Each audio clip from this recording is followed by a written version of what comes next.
Hi ladies, I thought I'm gonna compile a whole list and create a video of all kinds of beauty scandals, beauty lawsuits and other crazy stuff. Kinda a throwback to the year 2016. Let's start right away with one scandal. I was furious. I have a rant. I'm gonna link that up there. You can watch it after this video. The Too Faced Sweet Peach palette was never really available for sale. A couple of you could get their hands on during the night, but only if you had the Ulta app, crap like that. And it was a really awkward situation because Too Faced announced then they will have for everybody to buy in October the Sweet Peach palette, but it was still not available. They postponed a couple times when they finally release it. And in the beginning they said in the beginning of December, well, it's still not available. And now Sephora and Ulta claim it will be available online on December 15th and in store on December 26th. So we'll see about that, but I thought that was a scandal. Why do they send this palette to big YouTubers and we are never able to get our hands on? Another thing that happened in the beginning of the year, a tiny little indie brand from the UK called Glitter Injections, they got mentioned by Jaclyn Hill on her Snapchat. She showed one of those glitter eyeshadows and then a huge hype came and people all went ahead and bought those glitter eyeshadows. And then a couple weeks later, what happened was people discovered these glitter eyeshadows would mold, and they showed the ugly moldy eyeshadows on Instagram. So again, it was like, oh my god, don't buy it. And then people would start googling the ingredients, and Glitter Injections in fact didn't use any preservatives to press those glitter shadows. Glitter Injections later changed their ingredients list and added preservatives. So I think the thing calmed after a while down. Nobody really checked anymore, but I checked today. The Instagram account has 392,000 followers and lovers of those glitter eyeshadows. So it seems almost like this was a strategy and it worked out, because in March of this year the followers were only a couple thousand. So I'm not really sure, but it almost seems like this whole thing was only planned. Another thing that happened this year was, I don't know if you know the YouTuber Stephanie Nicole, but she has this huge list created and does video after video where she in detail reviews all those liquid lipsticks. And she found out that actually Colorpop and the famous Kylie Jenner lip kits are super similar. Not only in the way how they apply, but she checked the ingredients and those seem stunningly similar. So she made a video about that and claimed it might be the same company. And one more thing, the shipping address was the same. She ordered Kylie Jenner lip kits and Colorpop liquid lipsticks, and the shipping address was the same. And also both took forever to land in her hands because apparently Colorpop and Kylie Jenner both cannot deliver right on time. At first it was like, no, we're not the same. Colorpop is something completely else. We have nothing to do with them. But then there was just so much proof that at the end they all admitted it. Colorpop and Kylie Jenner is in fact owned by the same company. They are sister company. And why does it matter? It matters because the Colorpop liquid lipsticks retail for $6 versus the Kylie Jenner lip kits retail for $17. So might want to consider buying a Colorpop. Personally, I don't care for the Kylie Jenner lip kits. I feel too old for that. Colorpop had actually another little scandal going on. This was not the first time, but there seems to be again a security breach in their system. So people, customers who bought at Colorpop, their data wasn't secure, and they noticed that they got charged from other companies for other things after they bought at Colorpop. So there seems to be something on that side is not 100% secure. Colorpop needs to work on that. Another thing that I found very awkward was how suddenly Tati's collab with Birchbox ended. It was like bam, she just mentioned it here and there for a whole year last year. Constantly it was about Birchbox, Birchbox here, Birchbox there, and she even launched her own line with lip crayons and eyeshadow crayons with together Birchbox. And then she announced this giveaway. She wants to help a smaller YouTuber and film together videos and stuff like that, so you can enter that giveaway, and that was also together with Birchbox. But something awkward happened with Tati and Birchbox. There must have been some kind of fight between them, something they both didn't like, so they didn't continue their work together. And at the end, Tati kind of forgot about that giveaway, and only because people would ask for it, after a couple months she presented a winner without Birchbox and did something together with her, with that winner. But people didn't really think the whole thing was very fair. And I mean, I have to say, okay, it is always relative. What is a small YouTuber? But I didn't think a small YouTuber is someone with 50,000 subscribers. That would be like, for me, a dream and never gonna happen. But okay, apparently if you are having subscribers in the millions, then you think a YouTuber with 50,000 subscribers is maybe small. Anyhow, I don't know if you have heard about that, or do you know what happened there? That was just awkward. Then MAC revealed this year the new Tripe Collection. That got very bad backlash because of cultural inappropriation. I once created a look and that was Bollywood inspired, and I got so bad backlash for that myself. You can't do that, it is a culture, you cannot just dress up like that, and that is what basically MAC experienced this year. I think these kind of things are stupid because at the end MAC adopts these kind of looks, but because they cherish it and adore it, and not because they want to make a bad look out of it. So I think that's just stupid, but that's what happened with MAC this year. And then have you seen for Urban Decay's new razor sharp eyeliners, the ad? I personally didn't think any of it, but apparently girls that cut themselves, they thought, wow, like razor sharp and then swatching right here. So they felt like Urban Decay makes fun out of that.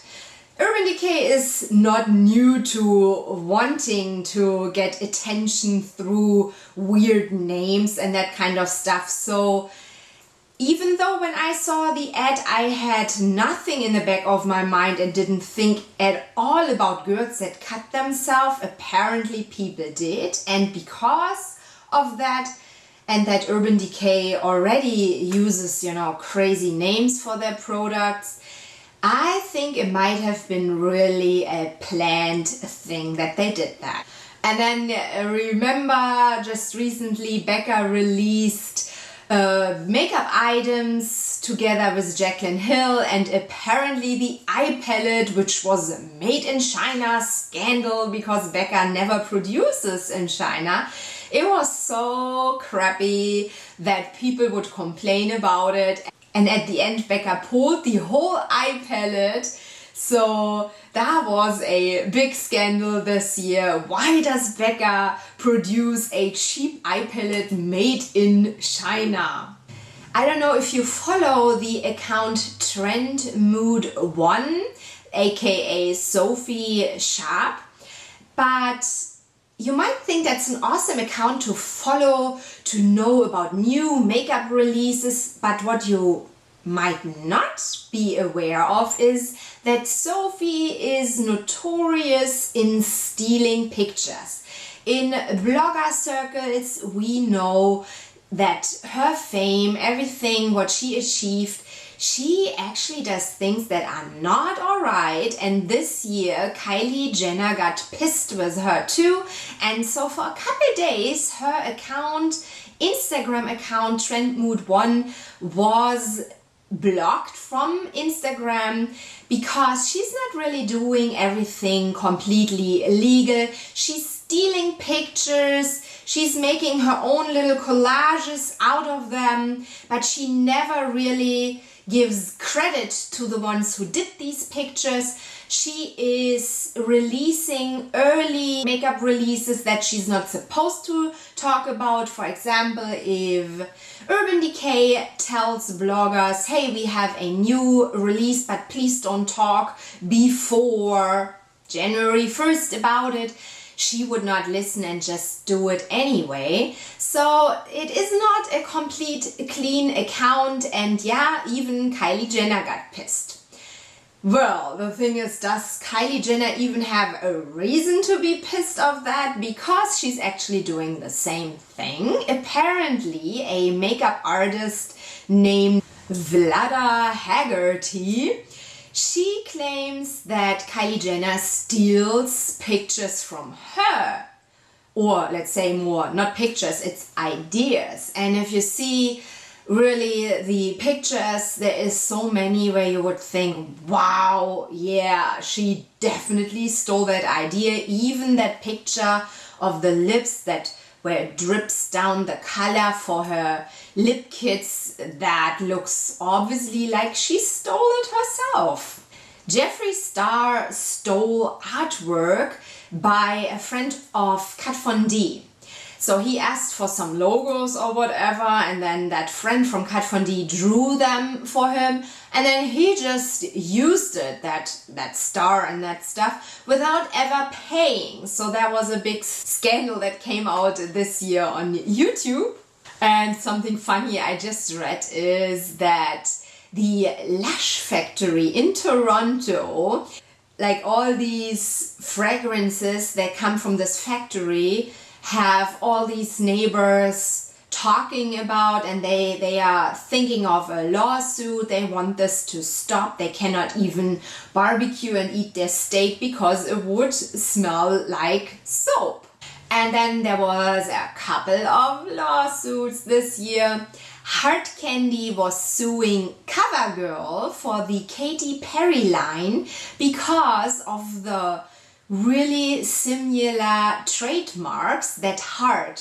So Hard Candy is using that since many years, and they are suing because they think this line looks too similar. Julep had a lawsuit because of their contracts. It wasn't really for customers when they signed up for a Julep subscription box. It wasn't really clear that after their first free box they would still get charged. And the same thing happened to Birchbox. So Birchbox has to pay money back, but I think only for California residents that got automatically renewed without their knowledge. And then have you heard about the lawsuit of when? So thousands of women were claiming that they got hair loss, their hair was falling out, they had irritations by WRINKLE products. And so WRINKLE had a class action lawsuit running, and this year it got settled. And if you bought by WRINKLE products, depending on how crazy your hair was falling out or your irritation was, you are eligible for a refund between $25,000 to $20,000.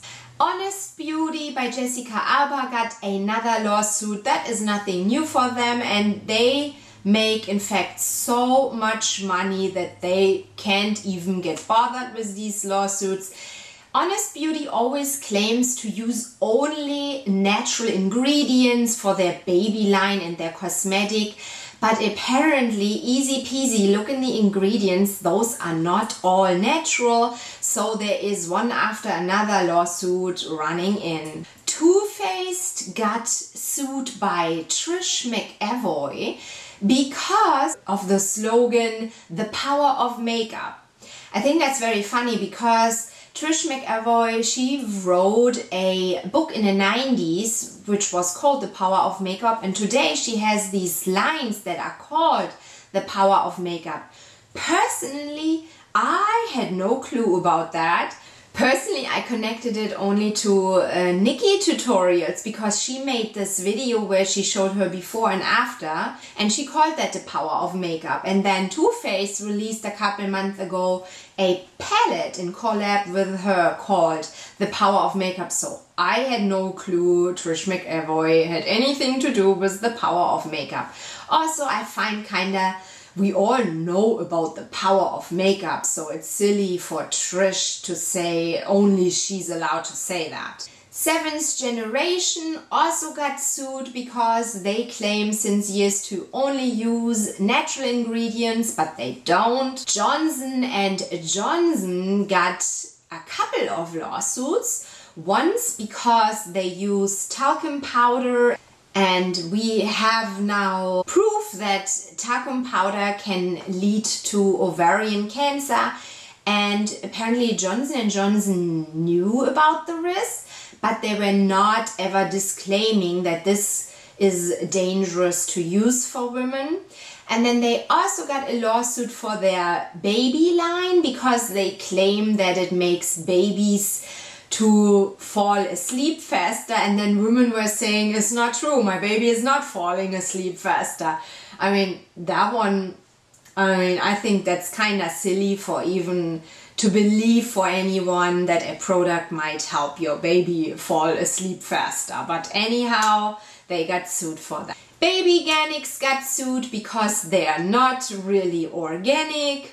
L'Occitane sells two almond creams, and claims that these have body slimming capabilities, but in fact a lawsuit was filed and L'Occitane settled and says it's true, it doesn't really have body slimming effects. And then 10,000 consumers got actually a check from L'Occitane back, and the total sum was $400,000 that they sent back. This year L'Oreal bought IT Cosmetics for $1.2 billion. Estée Lauder bought not only Becca for $200 million, but they also bought Too Faced for $1.45 billion. Also, Revlon bought Elizabeth Arden for $870 million, which I couldn't care less because they're both not cruelty free. Quick word to these acquisitions, I don't really like it. I don't like that L'Oreal and Estée Lauder buy off everything because Estée Lauder and L'Oreal are not cruelty free. So I only buy cruelty free, so I hate these kind of things. It has happened that L'Oreal bought, for example, Urban Decay, and they remained cruelty free, but at the end the money lands still in L'Oreal hands, which I don't like. And by the way, one last thing, did you know that Paula's Choice got actually sold already in 2012? Because I know many of us have no idea about that, and we always refer to Paula Bigun because she's such a person, she's so trustworthy. But she actually is only a minority owner of Paula's Choice and is not the CEO or anything like that, and has not much saying anymore since 2012 already. She sold it for $70 million. I bet you didn't know that. Whew, that was a lot. This is a long video, but I hope that some of these scandals are maybe entertaining or new or interesting for you. Let me know if you know further details, or do you know another beauty scandal that I did not mention. I have an awesome giveaway on my blog for the IT Cosmetics Holiday Palette. That is a value of $55, so hop on my blog up here if you like to win that.